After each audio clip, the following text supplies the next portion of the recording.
Os trogloditas. Com o passar do tempo, a gruta foi se tornando ponto de parada de todos aqueles que chegavam a Belo Horizonte.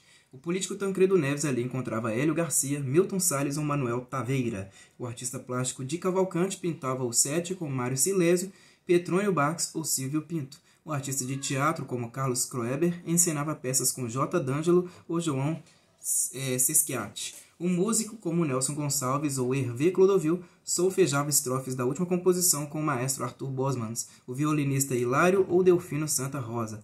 O esportista Newton Santos tirava de letra os desaforos do Jefferson com Nelson Campos, Tele Santana ou Manuel Edson. O banqueiro, como João do Nascimento Pires, trocava figurinhas e cifrões com Carlos Alberto Ferrara, Juarez Machado ou José Mariano Drummond, e mesmo quem não era nada disso encontrava apoio nos ilustres aposentados ou no Girafa, um crioulo espadaúdo e forte que apontava o jogo do bicho, manobrava os carros, como era tranquilo o trânsito, levava recados, trazia encomendas, comia pastel e bebia cachaça. Um dos frequentadores era o Moacir Fiuza Campos, o Ceci, pessoa bem-humorada e afável que faleceu com terrível depressão depois de haver amputado uma perna. Certa vez, Ceci levou à gruta um mico e teve a estrambótica ideia de dar ao bichinho umas cachaças. Lá pelas tantas, já bêbado, o mico saltou na prateleira e arisco e ágil, no meio das garrafas, pôs-se a fugir do Ceci do Jefferson, que a essa altura também já o perseguia. E foi um tal de quebrar garrafa que não tinha fim. A gruta era ainda uma espécie de escritório ou mesmo de prolongamento do lado dos trogloditas. O médico Cristiano Moreira Salles saía do consultório às 17 horas e ficava na gruta até às 19, quando a esposa ia buscá-lo de carro. Quando queria cortar o cabelo para ganhar tempo, chamava o barbeiro Alvim, que cumpria sua missão em mesa preparada no salão do fundo, enquanto Cristiano tomava sua cerveja, exclamando depois do primeiro gole: "Oh, Deus bom!" Alvim é o mesmo que foi depois dono de um bar ao lado da gruta. No segundo andar do prédio, o cabeleireiro Sérgio Monducci tinha o seu salão unissex, uma avançada novidade naquele tempo. Verdadeiro artista, o Sérgio tinha um estranho hábito de só cortar os cabelos conciliando a data do nascimento do freguês com a estação da lua. "Ah, hoje você não deve cortar o cabelo porque estamos na minguante", falava o lunático Sérgio. E entre um corte e o outro, toma lá uma ida à gruta. Assim era ele. Diziam que não era fácil cortar o cabelo com o Sérgio. De manhã as mãos estavam trêmulas pela ressaca e à tarde ele já não estava enxergando bem. Em 1963, tornou-se freguês da gruta um norte-americano grandalhão e risonho, um big boy do melhor figurino yankee. Trabalhava no consulado dos Estados Unidos, o que lhe valeu o apelido jocoso de Mr. Consul. Nunca vi tamanha capacidade alcoólica. Certo dia ele tomou 13 cervejas sem se alterar, verdadeiro fenômeno para os profissionais do ramo. Comunicativo e envolvente, o Lawrence Laser tornou-se amigo de todos, com todos se confraternizando, mas demonstrava sempre discrição quando as discussões movidas a álcool esquentavam o ambiente. 2 ou 3 meses depois do movimento 64, ele nos deixou sem se despedir, logo ele um diplomata. Houve uma razão muito simples: ele integrava como representante da CIA o esquema da chamada contra-revolução, conforme aliás revelou o general Guedes em seu livro Tinha de Ser Minas. Nunca ninguém desconfiou do diplomata espião. O saudoso amigo Abílio Barreto era um diarista infalível. Postava-se em pé na porta copo de uísque à altura da mão e da boca, vendo as moças, a vida e as moças da vida passarem. Recebeu logo o apelido pejorativo de porteiro da gruta. E tinha também um velhinho simpático e discreto vendedor de bilhetes de loteria. Seu ritual era um só: tomava uma cachaça, saía, vendia uma tirinha, voltava e pedia outro ligeiro, que lhe valeu o apelido de Ligeirinho. Numa dessas idas e vindas foi atropelado e nunca mais voltou ele, o de Ligeirinho, coitado. O Gruta. Há 50 anos, as redações dos jornais fechavam bem mais tarde do que atualmente. A vida não tinha um ritmo atual, os jornalistas escreviam à máquina e a composição era a linotipo, o que atrasava consequentemente a circulação dos matutinos. Por outro lado, havia ainda um resto do jornalismo semi-amadorista, meio descompromissado e sonhador. Tudo isso contribuía para dar à profissão uma certa conotação boêmia. O redator saía tarde do serviço, tinha fome, precisava cear, tomava um aperitivo, a comida demorava, tomava outro aperitivo, nada da ceia chegar, vinha mais um aperitivo, a prosa continuava, as horas passavam, a madrugada chegava, a noite saía. E assim o que era necessidade virou tradição, a vida boêmia dos jornalistas da época. Durante a Segunda Grande Guerra, os jornais fechavam ainda mais tarde, porque ficavam aguardando as notícias enviadas pelas agências internacionais. Naquela ocasião, era revisor de O Diário, o Geraldo, mais conhecido como Geraldo Boi ou Geraldo Capivara. Ele estudara no seminário de Diamantina, tinha bom lastro cultural, mas sofrera certos distúrbios mentais de tal forma que nele teria se inspirado Fernando Sabino quando escreveu o Grande Mentecapto. Certa noite, já por volta das 11 horas, conferente de uma notícia da guerra, ele preferiu Morfeu à prova gráfica. Quando o colega de revisão, diante de um texto empastelado, pediu para o Geraldo conferir, ele despertou meio sonolento, olhou a prova e resolveu o problema dizendo: "Ignoro, prossiga." E a guerra continuou. Já foi observado que os 3 principais jornais da cidade localizavam-se na Rua da Bahia ou arredores. Era natural, portanto, que o trio Trianon e depois a Gruta Metrópole acolhessem um bom número de jornalistas. Lembro-me que, indo ao entardecer para a gruta com Ciro Siqueira, indaguei se ele iria aceitar o convite que recebera para ser o diretor da revista O Cruzeiro no Rio de Janeiro. Depois de dar-me razões de ordem pessoal e profissional para recusar o convite, ele acrescentou: além disso, Zé Bento, há outro motivo. Veja você que são 18 horas, já estamos indo tranquilamente para o bar, tomar nosso aperitivo, bater um papo com os amigos. Você acha que eu vou deixar tudo isso para enfrentar as duras dificuldades de uma cidade grande como o Rio? Volto à observação sobre a presença dos profissionais da imprensa nos bares da Rua da Bahia. A gruta, por exemplo, era frequentada pelo citado Ciro Siqueira, por Roberto Eliso, Camilo Teixeira da Costa, Wilson Frade, Hélio Adami de Carvalho, Egler Brant, Aleixo, João Moreira, João Bosco Caldas, os irmãos Amaral, Afonso Torres, Argemiro Ferreira, além dos publicitários Hélio Faria, Edgar Melo, Simão Lacerda, Adão Pinto, Ajuricaba, Brasil. Talvez essa presença tenha contribuído para que se fizesse um cartaz que foi dependurado em uma das prateleiras contendo o expediente de um fictício jornal de comunicação interna denominado O Gruta, com o seguinte subtítulo: órgão dependente do teor alcoólico dos trogloditas.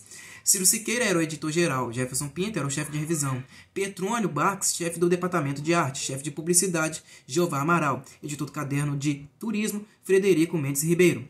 Carioca, editor da cidade. A cozinheira Maria da Conceição Espíndola era chefe da seção de suprimentos. J. Góes, chefe do departamento fotográfico. Mário Silésio, chefe do setor de distribuição. Os garçons Toninho, Adolfo e João Luiz eram da seção de expedição. No expediente de O Gruta constavam ainda os correspondentes Jade de Oliveira, em Londres, Marcelo Coimbra Tavares, no Rio de Janeiro, João Moreira, em Santa Luzia, ficando permanentemente vago o cargo de correspondente em São Paulo. Et por cause. Et, espaço P-O-U-R, espaço C-A-U-S-E. O canto do boêmio. A rotina da vida acaba criando na pessoa determinados hábitos que logo se transformam em cacuetes ou cestros. Neste sentido, é antológica a cena de Carlitos em tempos modernos torcendo com dedos em rosca os seios imensos de uma mulher godíssima depois de sair da fábrica onde exercia a função de apertar as porcas de uma engrenagem. Entre os boêmios não é raro o costume de se dispor o herói a cantar certas músicas depois da quarta ou quinta dose inspiradora. E o pior é que nem sempre o diabo do boêmio tem boa voz. Pelo contrário, até. Muitas vezes a bebida já irritou as cordas vocais, o cigarro já atingiu o pulmão em busca de um enfisema consagrador. A tosse cresce rouca, cada vez mais rouca, insistente, cada vez mais insistente. Mas pouco importa, o álcool ingerido tem o condão de desinibir o desafinado seresteiro. E tome desatinos musicais que vão desde a deturpação das letras até o sustenido grave em luta franca contra o bemol agudo ou coisa que o valha. Retomando o fio da meada, o fato é que quase sempre o boêmio verdadeiro traz consigo a marca musical de sua predileção. O saudoso Jefferson Pinto tinha certa ojeriza pelos falsos cantores que, ignorando suas aversões, que não eram poucas, tentavam alegrar as tardes e noites daqueles inesquecível botequim com a música de uma seresta saudosa. Ele achava que o canto era o caminho para a gritaria e a bagunça. E bagunça ali era coisa organizada e séria, não podia ser avacalhada por qualquer pinguço desafinado. Já os fregueses habituais tinham seus privilégios e com frequência roupinhas barreiras das implicâncias jeffersonianas.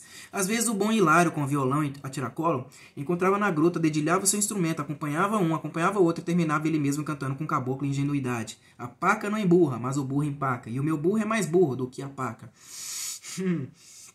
Em tarde de inspiração, Mário Silésio nadava de braçada nas águas tranquilas da Bolsa Nova, encerrando o repertório com a lamúria boêmia. Tarde de outono, já morre o dia, melancolia. O médico José Upiano Campos chorava com Silvio Caldas. Pierrot, Pierrot, teu destino tão lindo, é sofrer, é chorar toda a vida por amor do amor de alguém. E o engenheiro Edgar Labone Tavares serestava. Canta Maria, a melodia singela. Canta que a vida é um dia, que a vida é bela, minha Maria. E para que a música erudita não ficasse para trás, o engenheiro Marcelo Andrade parodiava o concerto em Lá menor de Grieg silabando. Traz a cerveja, traz a cerveja, traz a cerveja.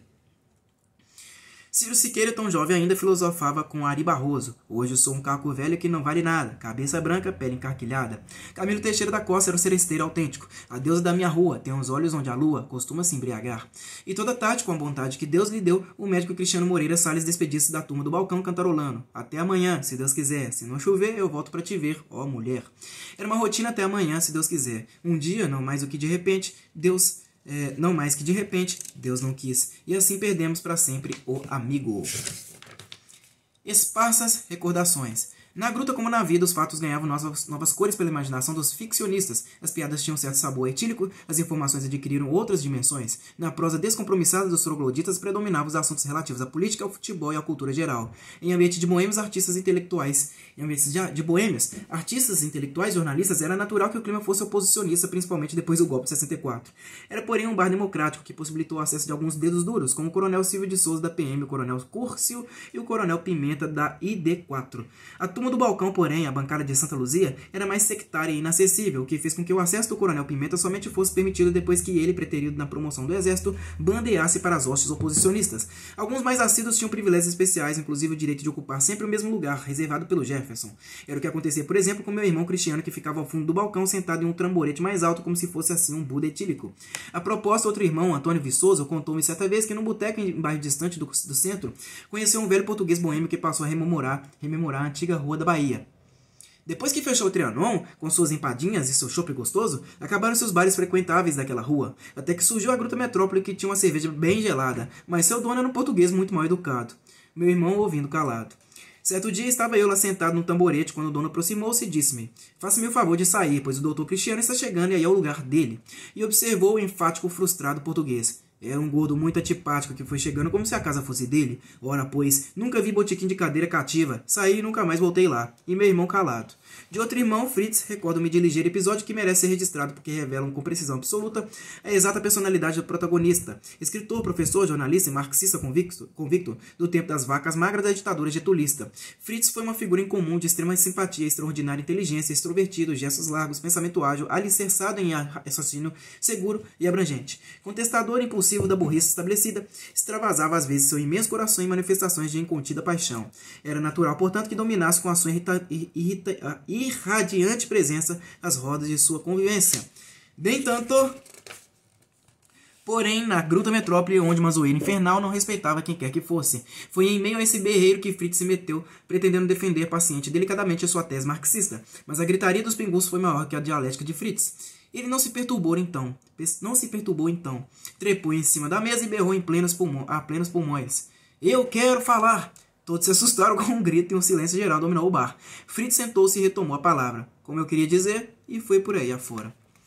O expediente da gruta. O expediente da gruta encerrava-se cedo, pois o mineiro bom de paz jantava em casa nem que fosse depois das 10. E por falar em jantar, era também freguês da gruta o saudoso Adoniran Amaral, o Quincas, que tocava violão como gente grande.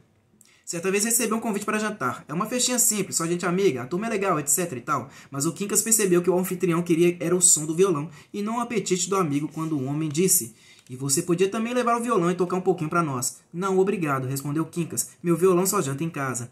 Devo confessar que eu fazia parte do grupo dos mais frequentes da gruta. Ficava obrigatoriamente no balcão de Santa Luzia, no antepenúltimo banco. Como funcionavam por perto do bar 3 dos maiores jornais da capital, havia presença constante dos profissionais da imprensa. Um desses, discípulo de Ciro Siqueira, era o Argemiro Ferreira, que tempos depois seguiu para o Rio de Janeiro e hoje reside nos Estados Unidos.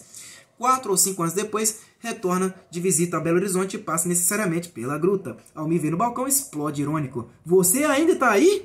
Contratempo maior ocorreria pouco depois com minha filha mais nova. Diariamente, como chefe de departamento da imprensa oficial, eu saía da repartição e ia à gruta onde minha esposa me pegava às 19 horas. Como companhia, minha mulher levava a filha de apenas 5 anos de idade. Certa vez, atrasando-me no serviço, telefonei para casa e avisei que não iria à gruta. Ao ver o carro parar em frente à imprensa e não no bar, como habitualmente, minha filha perguntou: ué, papai, hoje não foi trabalhar? O ocaso. Assim como foi registrada a semelhança dos papéis desempenhados pelas livrarias de Itatiaia e Francisco Alves na área cultural, bem se poderia observar que a Gruta Metrópole ocupou na Rua da Bahia, na segunda metade do século passado, a mesma posição do Estrela, 50 anos antes, como ponto de encontro e referência para a Vila Belo Horizontina. O êxito da Gruta era tamanho que Nelson Campos, então presidente do Atlético, entregou a Jefferson Pinto a exploração do restaurante do Galo.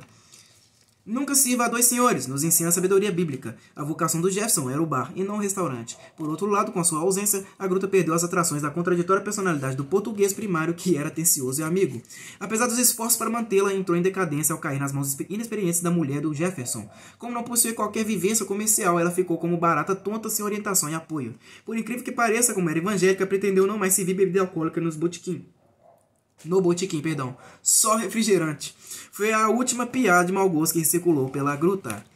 Ainda houve uma tentativa de salvá-la pelos herdeiros de Cornélio Rodrigues da Casa do Rádio. Mudaram a decoração, trocaram as mesas e cadeiras e lançaram até para animar os sábados uma falsa hora dançante vespertina. Tudo inútil. Faltava a presença do Jefferson, cheiro do homem que nascera para ser o dono de bar, que só entendia a vida diante de um balcão. De um lado o freguês, de outro ele na grande batalha pela sobrevivência. Simultaneamente faleciam algumas figuras consulares da confraria e outros se ausentavam por prescrição médica. O tempo passava, a idade avançava. Desfazia-se pouco a pouco toda a estrutura humana de sustentação daquela tradicional casa. Reabriu pouco depois, impiedosamente lanchonetizada pelo mau gosto dos homens, e lá permaneceu sem que nem para quê. Era o fim. Revitalização. Vez por outra surgem esforços e sugestões para se promover a revitalização da Rua da Bahia, restaurando-se aquele espírito cultural e boêmio que a caracterizou no século passado. A própria Prefeitura Municipal tem procurado efetivar esse projeto, ou melhor diria, esse sonho dos belo-horizontinos.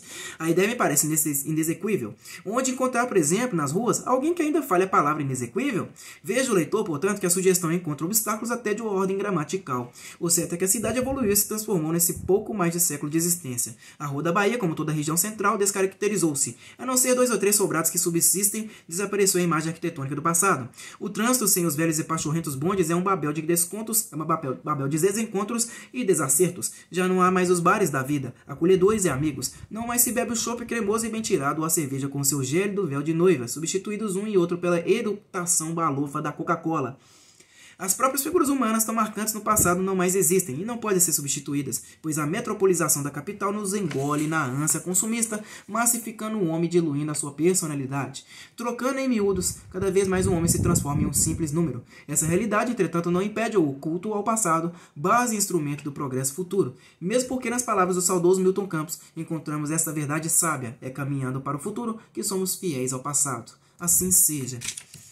Aí tem vários livretos aqui, né? Tem Lagoinha, Mercado Central, Estádio de Independência, Fafiche, Parque Municipal, Praça 7, Livraria Amadeu, Sagrada Família, Pampulha, Cine Patê, Caiçara, Carmo, Lourdes.